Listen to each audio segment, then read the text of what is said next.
Halogenoalkanes. They are sometimes referred to as haloalkanes, but yeah, they can be called halogenoalkanes or they can be called haloalkanes. And that's pretty much the basis of the beginning of it. So we're still doing organic chemistry, and they're, yeah, so they're basically sort of a type of alkane, and we're going to look into basically what they are, what they do, how we name them, yeah, and that really. So halogenoalkanes, look at what they are, how to name them, look at R groups, and think about primary, secondary, and tertiary halogenoalkanes. If we get a bit of time after that, we might then start looking at like nucleophilic substitution and other things around that. But for now, we're just going to stick with this and look at some exam questions to do with this as well. So what are halogenoalkanes? They're really, really similar to a normal alkane, but the only difference is one or more of the hydrogen atoms are replaced by a halogen. So if we think that's the periodic table, so we're going to basically probably have chlorine or bromine or iodine or fluorine added to them. So for example, we've got trichloromethane here. We've got 3 in this situation. We've actually got 3 of our hydrogens been replaced by chlorines. Halogenoalkanes can actually contain more than one type of halogen. So for example, chloropentafluoroethane, we've got chlorine, and then we've got fluorine as well. So for example, CFCs, so that's CFC, chlorofluorocarbons, they contain both chlorine and fluorine atoms. Some halogenoalkanes are useful themselves as they are, but actually lots of them we use them as intermediates in the production of other molecules. So that's what we'll look at later, is actually the usefulness of them, what they do and why we use them. But the first thing we're going to do is actually spend a bit of time naming halogenoalkanes, because there's a bit of a skill to it. So we're going to look at, basically we're going to use our original skills that we've got from naming organic compounds, naming alkanes, and then we're going to add on this extra level of naming them because of halogenoalkanes.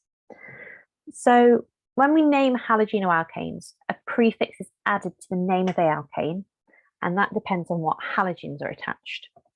So if it's fluorine, we add fluoro, chlorine, we add chloro, bromine, we add bromo, and iodine, we add iodo. And then we have a prefix in front of them. So how many of these halogens are present? So like we said, maybe there's just one halogen present. If there's only one, we don't say anything extra. If there was 2 fluorines present, we would say difluoro, 3 trifluoro, 4 tetrafluoro, and 5 pentafluoro. So that's basically the gist of it. We use numbers to indicate which carbon atoms each halogen is attached to. So, for example, you might get something called 1 bromo 1 2 3 trichloropropane, for example. So let's look at this one first. I'm going to have a go at naming this. So first of all, we look at this, we know it's an alkane. We've got carbon there, no double bonds present, so we know it's an alkane. I'm going to put annotate on the draw. So first of all, yeah, so first of all, we know it's an alkane. So it's going to end ANE. So it's an alkane, so it is going to end ANE. I'm going to just actually write ANE on here instead. We've got chlorine in there, so we know we're going to have chloro written. They're all attached to the same carbon, so we don't need to number anything, but we've got four chlorines, so we're going to have tetra involved as well. So the full name for this halogenoalkane would be, oops, I'll go back to maths. We always put the prefix for how many halogens are there first. So it would be tetra for the 4 chlorines, tetra, then our halogen, chloro, so tetrachloro. We've only got 1 carbon there, so that's methane. So tetrachloromethane. Look at this one. Let's clear what's on there. Let's have a look again. Okay, well, we've definitely just got alkanes again. We've got no double bonds, so it's going to end ANE. And we've got the halogen here, chlorine. So it's going to involve chloro. We've only got 1 chlorine here, so we don't need to include a prefix to how many chlorines there is. How many carbons have we got? Well, we've got 1, 2, 3. That's going to be prop in front of our ane, so it's going to be propane, chloro, and we need to know position once on the first carbon. So this one would be 1 dash chloro. So that's saying our chlorine is on the first carbon. So 1 chloro propane. Oh, that's not how you spell propane. Propane. 1 chloro propane. Let's look at this one now. Similar thing. Let's look at our carbons. Well, we've got 1, 2 carbons. We've got no double bonds, so it's going to be an alkane. We've got 2, so it's going to be ethane. Ethane's going to be involved. What halogens have we got? Well, we've got bromine. Okay, so we've got 4 bromines. So we're going to have bromo involved. It's also going to have tetra in front of the bromo because we've got 4, 1, 2, 3, 4. So it would be tetrabromoethane, but remember we need to get the positions of them on as well. So we've got 2 on the first one, 2 on the second. So what we would write for that is this. We would write 1, 1 for our first bromines. So for each bromine that's on our first carbon, 1, 1, 2, 2, hyphen, dash, tetra, bromo, and I wrote chloro then, bromo, ethane.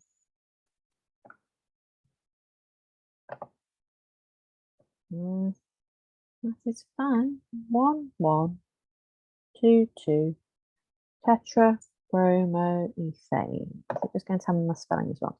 Right, well, that is what I wrote, so I don't know what it's claiming is the issue. But yeah, there we go. 1, 1, 2, 2, tetra, bromo, ethane. And 4, let's have a look at this one. Well, we have got, what have we got? We've got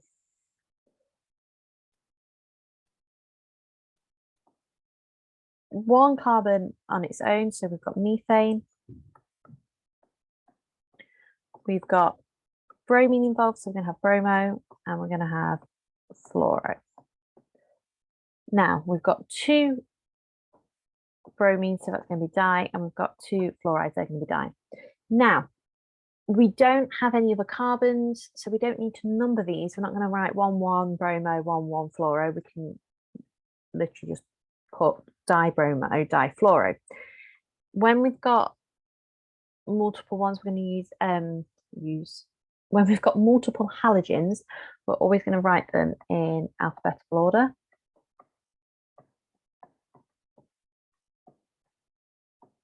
So this one would be dibromo, difluoro, I'm spelling fluoro wrong, and fluoro methane. Dibromo, difluoro methane. And then our last one, we've got 3 carbons, which is going to give us propane.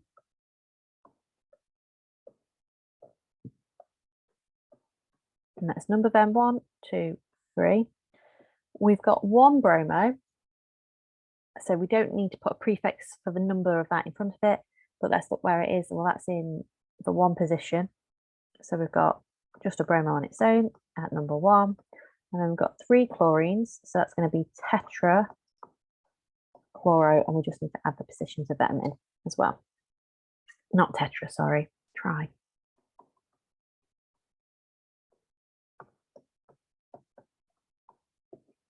So this one would be 1 bromo, 1, 2, 3, because each chlorine is on each of the 3 separate carbons. So carbon 1, carbon 2, carbon 3, each got chlorine. 1, 2, 3, trichloro propane.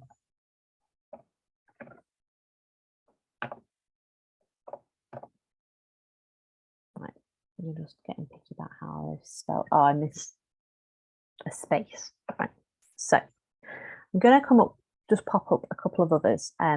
These are exam question ones. I've just not got the actual exam question on me, so I'm just going to show you another drawing that could come up on an exam question to show you how you would answer some examples of ones that you might get asked to basically name. These questions do come up in the exams and they go, oh, can you name this? So I'm going to just draw you a couple. So here is one. Yeah. So we've got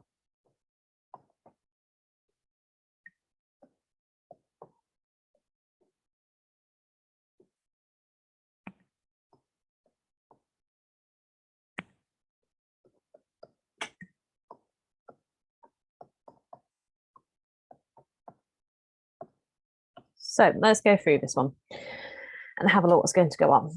We have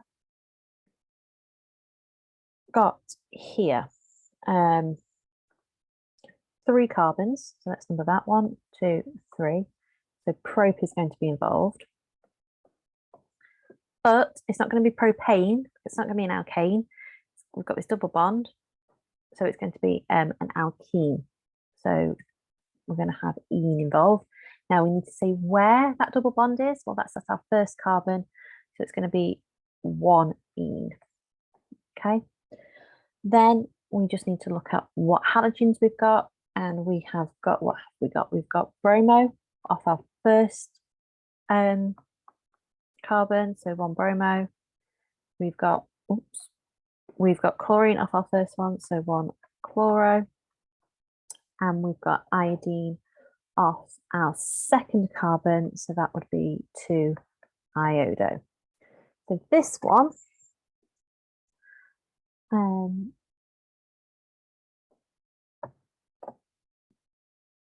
would become, oh, that's not helpful.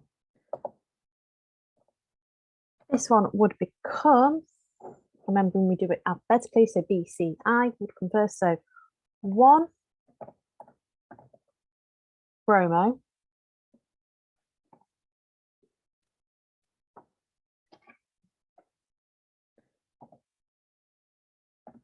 1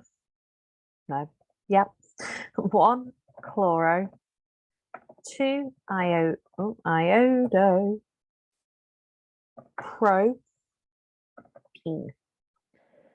iodopropene, and that would be that one. Another example, I'm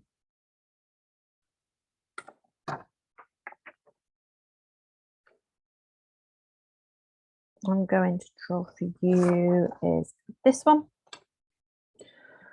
So, oops, might have it on draw. So I've got carbon, carbon, chlorine, chlorine, hydrogen, bromine, bromine, hydrogen. Okay, so we've got no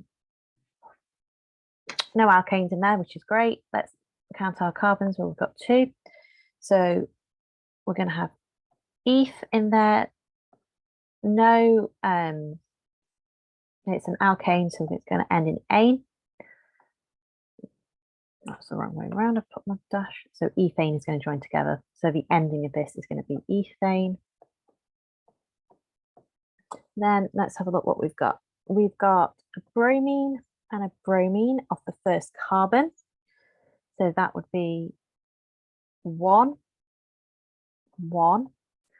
And it's not just going to be 1, 1 bromo because we've got 2 bromos overall. So that's going to be 1, 1 dibromo.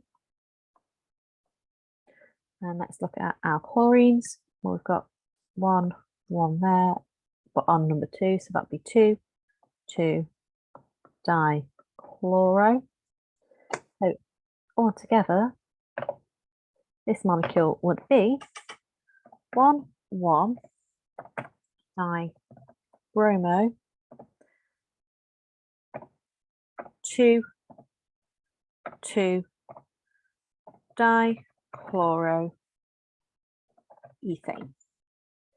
And then finally, I'm going to show you one in skeletal formula structure. So chlorine,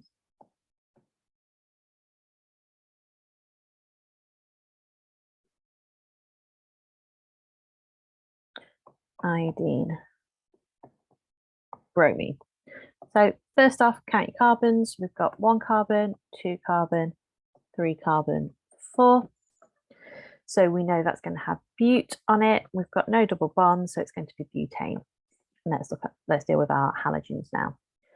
So we've got chlorine, iodine, bromine. So let's start with bromine because alphabetically. So that's going to be 3 bromo because that's on the 3rd carbon. So our molecule is going to be 3 bromo.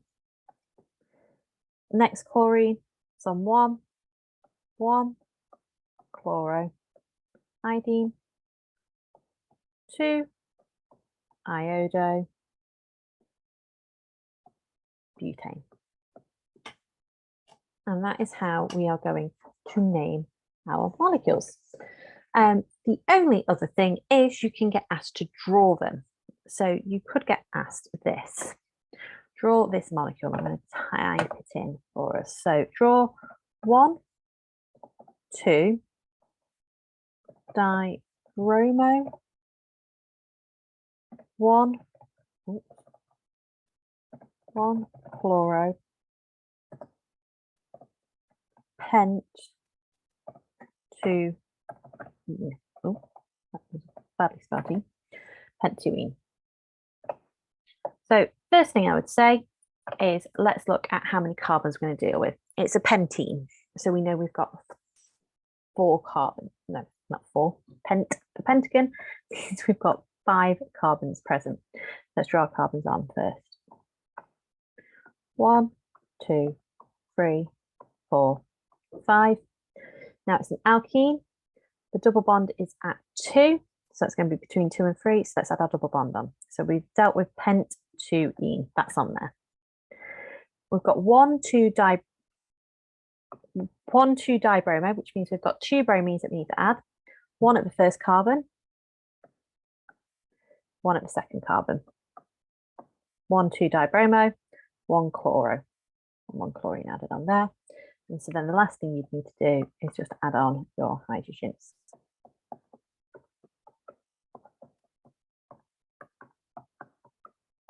And that is how we name halogenoalkanes.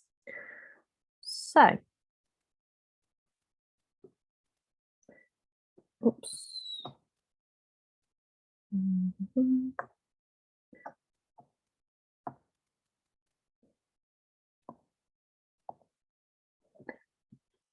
So we have something called primary, secondary, and tertiary halogenoalkanes. So a chain of atoms can be represented by R when drawing the structure. So this is referred to as an R group. So we've had lots of these before. Anything that then becomes a chain afterwards, carbon afterwards, we can refer to as an R group. So we can categorize our halogenoalkanes into being primary, secondary, and tertiary. Primary halogenoalkanes have one R group attached to the carbon linked to the halogen. So for example, here we've got X would be our halogen. R is our R group. And so we've got one R group attached to the carbon linked to the halogen. There's a way we can write this, have a formula for it, and we would just say primary halogenoalkanes are Rx. Then we have secondary halogenoalkanes, and they have two R groups attached to the carbon linked to the halogen. So again, we've got our X being our halogen, and we've got two R groups attached there. So their formula would be R2 CH X. CH obviously has got our carbon and then our X there. And then tertiary halogenoalkanes, you probably guessed, have three R groups attached to the carbon linked to the halogen. So got our three there attached to that. And that would be, as you've probably guessed, R3 and CX. So let's have a go at saying if a primary, secondary, or tertiary. I'm going to draw a couple out in a bit as well. So primary, secondary, or tertiary halogenoalkanes. So let's have a look here. Well, here is,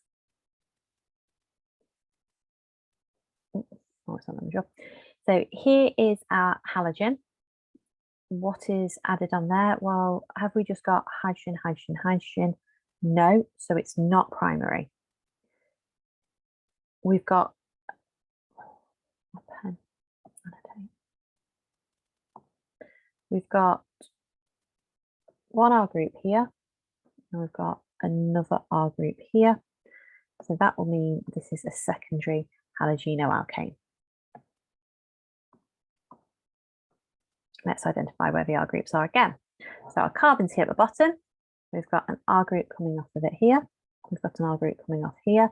And we've actually got an R group coming off the top. So we've got three R groups, which means this is a tertiary halogenoalkane.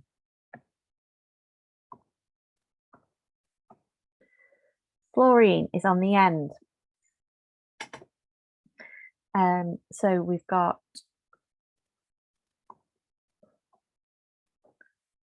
one group coming off here,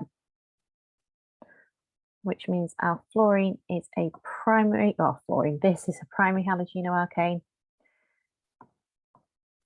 Got chlorine up here. We've got one R group coming off here, which again, this one is a primary halogenoalkane. So bromine, let's number our carbons for the sake of life. 1, 2, 3, 4, 5, 6, or 5, 6, it makes no difference. So we've got an R group here, and we've got an R group here.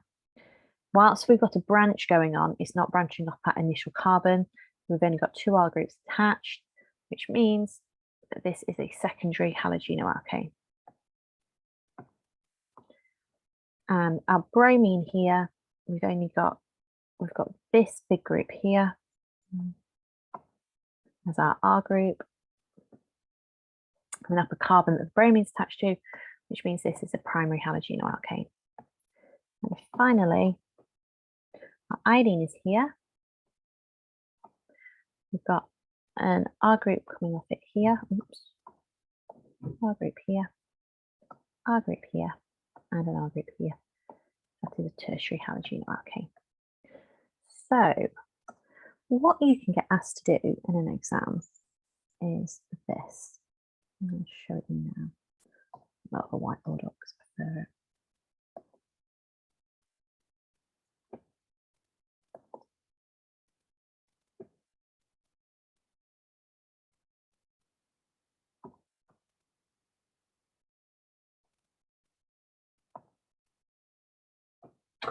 So what you could get asked in the exam is you'll be given, this is an exam question that I've just not got the actual exam question, but I've written it down. You can get asked to, you can be given, the name of a molecule and asked to say, is it a primary, secondary, or tertiary halogenoalkane? So I'm going to give you an example. So you could be given chloroethane. You can also be given 2-bromo 2-methyl butane, methyl butane, and you could be given 3-chloro 2-ethyl hexane.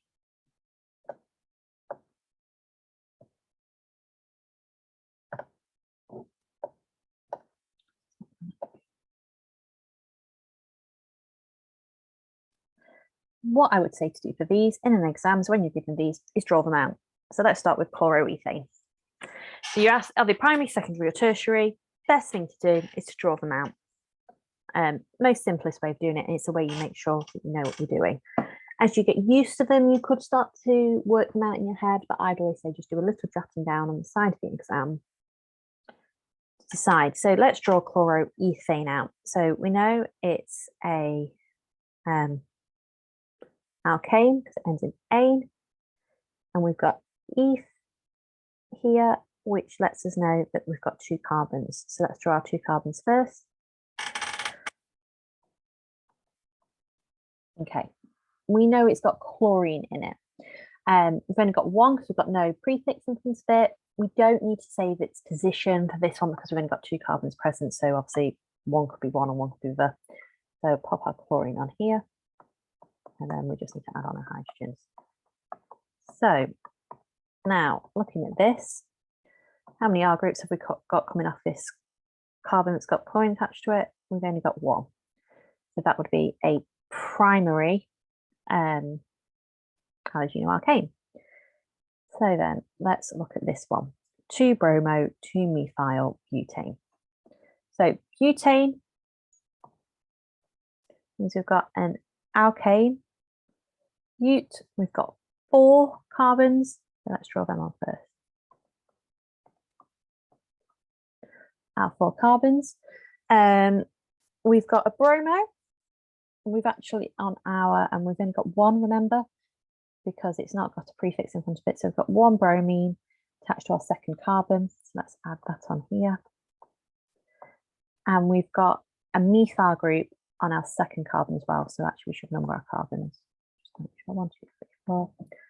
And yeah, we've got a methyl group coming off there. So let's add our methyl group on as well. oops, it's not a O. CH3. Add our hydrogens on if we want.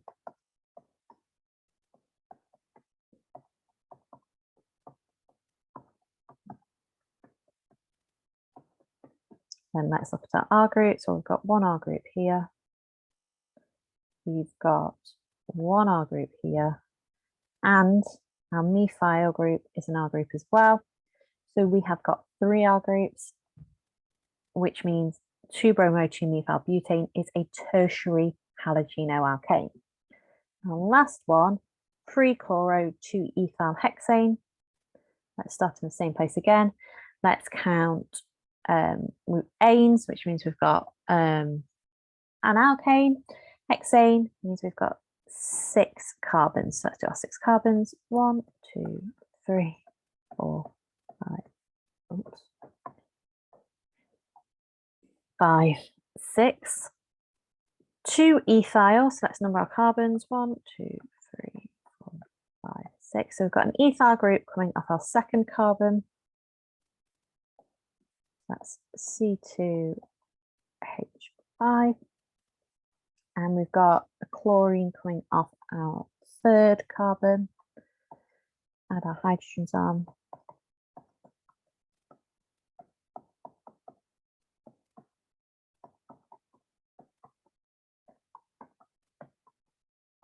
Now we just need to decide if it's primary, tertiary, secondary, or tertiary. What's going on? Screen. Halogenoalkane. So R groups, we've got one R group coming off the carbon with chlorine added on. We've got an R group coming off here. That means it is a secondary halogenoalkane. So,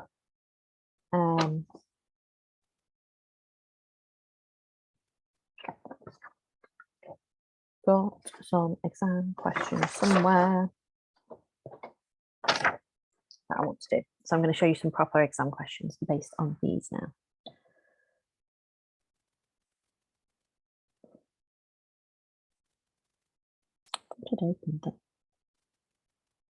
Yes, I have.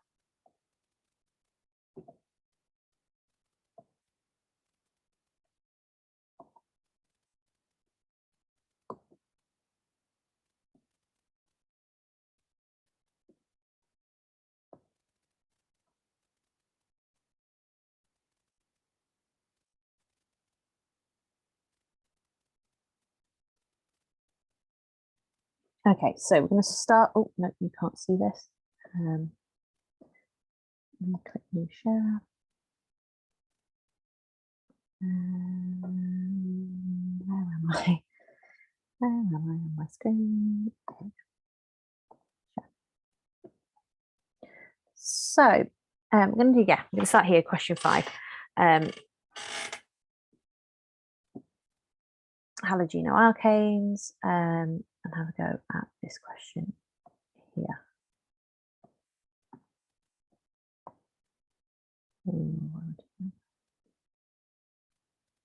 Here we go.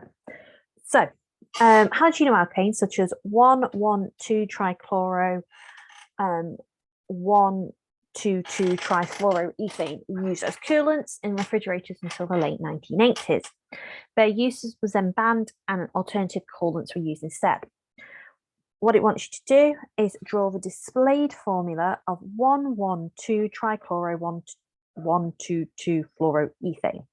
So let's start in our favorite place. Mouse. So we've got trifluoroethane here. Ethane was the bit I wanted to highlight, not that, but never mind. So yeah, ethane is the bit we want to focus on. Ethane, meaning we've got 2 carbons. So we'd have carbon and we would have a carbon. Trifluoro means we've got 3 fluorines. We've got 1 on carbon 1 and then 2 on carbon 2. Let's add them on. 1 on carbon 1. Well, I've got that FL. And 2 on carbon 2. That's our trifluoroethane part dealt with. And we've got trichloro. So 1 trichloro, another 1 on carbon 1, and then 1 on carbon 2. So that would be our structure for that. That's our displayed formula of 1,1,2-trichloro, 1,2,2-trifluoroethane. I'm not going to do the next part of the question because that's all about initiations and stuff, and that's what we're going to do later. Oh, no, stop doing that.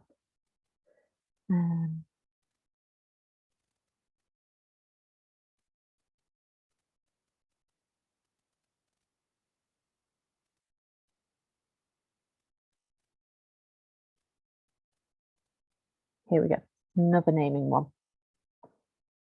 So number 9, name compound A.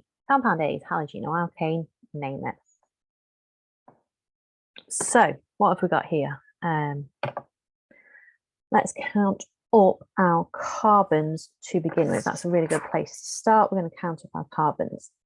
We've got 1, 2, 3, 4, 5 carbons. We've got no double bonds, so that lets us know that's going to be pentane. So pentane is going to be involved here. Let's look at what halogens we've got. We've got a halogen here. We've got chlorine, so we're going to have chloro. That's actually, we've only got 1 chlorine, and that's a number 3. So that's going to be 3 chloro. Just saves us some time for later. Have we got anything else interesting on here? Yeah, we've got methyl groups. We've got a methyl group here and a methyl group here. let's pop methyl down. We've got 2 of those, so they're going to be dimethyl. And they're on carbon 2 and carbon 4, so they would be 2, 4. So if we write this whole name of this compound out, this compound would be 3 chloro 2 4 dimethyl pentane, and that would give you 1 mark. Just going to double check, we've got no other naming ones.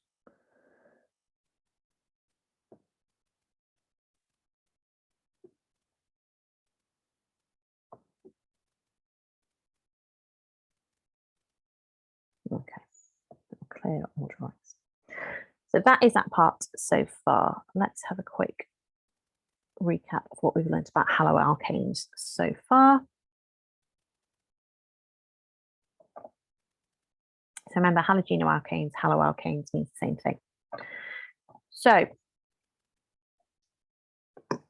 halogenoalkanes, you're going to have a halogen bonded to a carbon. They're polar molecules. They're polar because of the difference in the electronegativity, and that's what we're going to look at next. So when I said to you earlier, yeah, some of them can be used by themselves, some of them can be used for other things. When they're used for other things as an intermediate, and that's all to do with it being a polar molecule. And it's a polar molecule because if we drew it out like this, this is our carbon, and it's attached to our halogen, which we're going to put as X. Our halogen, when it goes through the covalent bonding, the halogen is more electronegative. So the location of the electrons that are shared are going to be more towards the halogen. So then we would say this is a polar molecule. Okay, that's really important. So yeah, so halogenoalkanes contain the functional group CX, where X is a halogen. So a halogen could be fluorine, chlorine, bromine, or iodine. In haloalkanes, our halogen is attached to an aliphatic skeleton, so basically an alkyl group. If we had haloarenes, the halogen is attached directly to a benzene, but I wouldn't worry too much about that at the minute. So, as we said, we can get primary, secondary, and tertiary halogenoalkanes, depending on how many R groups are attached to that carbon. So this one would be a primary because we only have 1 R group. This one would be secondary because we've got 2 R groups attached to that carbon. This one would be tertiary because we've got 3. And we call them R groups, but you can also call them alkyl groups. So based on original alkane, with a prefix indicating the halogens and positions is how we name them. So for example, 1-chloropropane. We spent a lot of time naming them. Halogenoalkanes can have structural isomerism. So we spoke about isomerism before, which is when we've got the same atoms present, but they have a different structural layout.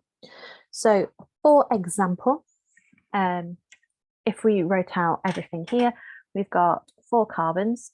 So we've got 4 carbons. I'm just going to pop them here. We've got 4 carbons. We've got 1, 2, 3, 4, and 8. We've got 9 hydrogens, and that would be butane, chlorine. If we look at all of them, we've got the same amount. So those 3 even, I don't even know what's going on. 3 atoms put together can make these different structural isomers. So we could have 1-chlorobutane. So our chlorine is attached to the first carbon. We could have 2-chlorobutane. Our chlorine is attached to the second one. We could then have some methyl groups added instead. So rather than just having it as a straight chain, we could then have them as methyl groups instead. So we could have 2-chloro, 2-methyl propane, so that's our methyl group there, or 1-chloro, 2-methyl propane. So halogenoalkanes, what's really interesting about them? Well, they have some different physical properties. Their boiling point will increase with their size, and that's to do with those van der Waals forces, those dipole-dipole interactions, those internal forces. So chloroethane, boiling point 13 degrees, 1 chloropropane, 47, 1 bromopropane, 71. So boiling point also increases for straight chain isomers. So remember, the greater branching, we have less intermolecular forces, which means the boiling point will be lower. So as you can see here, as we have more branching, the boiling point gets lower. Haloalkanes are soluble in organic solvents, but they are insoluble in water. So I'm going to discard them, and I'm just going to put something else up.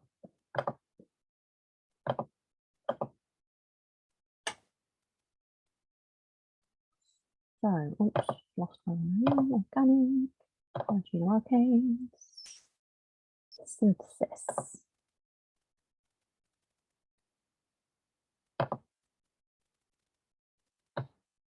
So we're going to look at now how we make them, about other products of their chain reactions, and we're going to look at something called free radical substitution.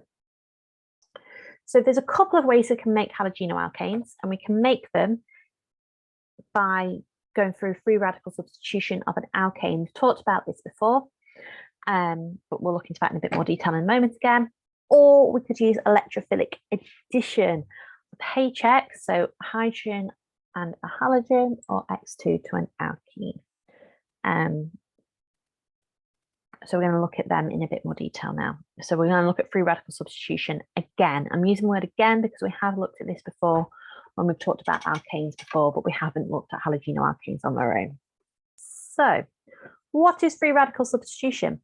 It involves highly reactive free radicals. Remember, they're then these are atoms or groups of atoms that have unpaired electrons, and this is all really important because halogenoalkanes are polar molecules. So what is free radical substitution? What's really important is when a halogenoalkane, when exposed to UV light, a mix of chlorine and methane, and it is chlorine and methane together, undergoes something called a free radical substitution. And it has 3 steps, which are initiation, propagation, and termination. So basically, when that UV lamp gives off a UV light, that mix of chlorine and methane undergoes free radical substitution, which is initiation, propagation, and termination. And so then after we make a different compound. So initiation, that's our very first stage. In initiation, the UV light that's given off by the lamp is absorbed by a chlorine molecule. That UV radiation is going to provide enough energy to break that bond between the 2 chlorines. So obviously chlorine, as we know, it is always found as Cl2, and that's obviously to do with the electrons. So we have Cl2 like O2, Cl2, and that bond that's between the 2 chlorine atoms is broken by the UV radiation. When that bond is broken, one of the electrons goes to each chlorine. Now, we use these squiggly arrows, curly arrows even. So when we break a bond and we show the electrons, we show the electrons splitting, we draw single-headed arrows. Now, we're single-headed because one electron is going to one electron is going to the other. So one electron goes to each chlorine, and that creates 2 free radicals. So each chlorine atom now is a chlorine radical. So we just call it a chlorine radical at this point, and we call this homolytic fission. Homolytic meaning we're using the light source to break it, and homo means it's the same molecule being split. The Cl2 becomes 2Cl, so 2 lots of chlorine free radicals. We've got here. And that's homolytic fission. So Many chlorine molecules are split by homolytic fission. So the initiation step leads to a rapid increase in the number of free radicals. So obviously in that bottle that we'd got, we weren't just going to have one chlorine molecule. We've got lots. So lots of chlorine molecules are split by homolytic fission. The initiation step leads to a huge increase in that number of chlorine free radicals. So initiation's finished. We now go to propagation, and it's propagation 1. So a chlorine radical is going to react with a methane molecule. So here's methane and here's chlorine. What happens is it removes a hydrogen off the methane molecule and it creates a methyl radical and hydrogen chloride. So as we can see, that bond is broken and the electrons split. One electron goes to the methyl group, one goes with the hydrogen to bond with the chlorine. So that's because of the electronegativity. It takes the hydrogen. And so then we get a methyl radical being formed because this now has an unequal amount of electrons. So we've got methyl radical here having been formed, and hydrogen chloride. So we've got hydrogen chloride quite happy and a methyl radical over there. Then we get propagation 2. So our methyl radical is going to react with a chlorine molecule. This is going to create another chlorine radical and a chloromethane. And during propagation, the total number of free radicals always remains the same because as we make one, we make another. So go back to the beginning of that. So that's where we left. We've got methyl radical here. It's going to react with a chlorine molecule. So chlorine comes along, it reacts. The bonds between the chlorine molecule break. The electrons split. The chlorine bonds with the methyl radical, thus creating a chlorine radical and chloromethane. So initially we've got chlorine and methane, and now we've got chloromethane.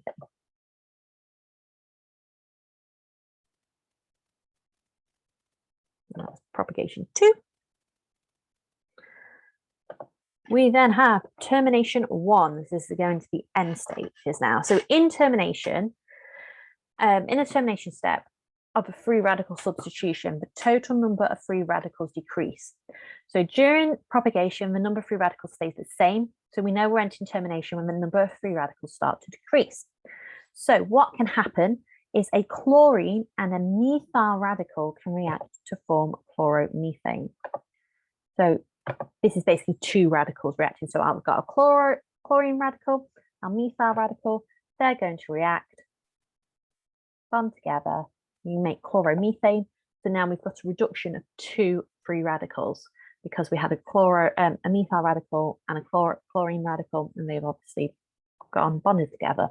So we've got a reduction in free radicals. Termination 2. Another type of termination step that can occur is when 2 chlorine radicals react together, and then we just get a chlorine molecule being formed.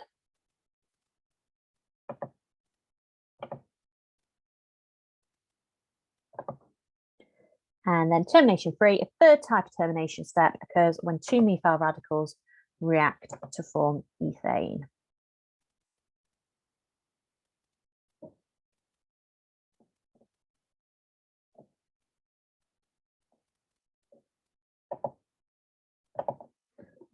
So free radical substitution, basically it's a type of chain reaction, and the reactions in the propagation step ensure there's a constant supply of free radicals, so it's a self-sustaining process. So products of a chain reaction. So if an alkane is more than 2 carbons in length, then any of the hydrogen atoms may be substituted. So that can lead to a mixture of different isomers that we make. So for example, we can make 1 chloropropane, 2 chloropropane. So the mixture of products is really difficult to separate. And this is one reason why we don't really use chain reactions for preparing halogenoalkanes, because if we only want to make 1 chloropropane, we would end up with a mixture of both 1-chloropropane and 2-chloropropane, and then we can't separate them. So actually, it's not a really good way for us to do this. Some chloromethane molecules formed during free radical substitution between methane and chlorine will undergo further substitution to form dichloromethane. Further substitution can occur until all hydrogens are substituted, and it would look like this. So we've got our chloromethane, and it substitutes one of the hydrogens. Then again, another chlorine comes along and substitutes another hydrogen, and we do it until all of them have been substituted. The further substituted chloroalkanes are impurities, and we have to remove these. And the amount of these molecules can be decreased by reducing the proportion of chlorine in the reaction mixture. So a couple of questions to finish, I think. Yeah, on free radical substitution. So are statements true or false? So the reaction of methane and chlorine requires UV light. That is true. Only one hydrogen is ever replaced in free radical substitution reactions. That's false. It could be all of them can be replaced. 3, a mixture of isomers is always formed if the alkane has 3 or more carbons. That is true. And it's not great because then we have a mixture and we need to get rid of some of them, and it can be really hard to separate. 4, the amount of chloroalkanes can be decreased by reducing the proportion of chlorine in the mixture. That's true. And number 5, a free radical substitution reaction only occurs with unreactive free radicals. That is false. They need to be reactive free radicals.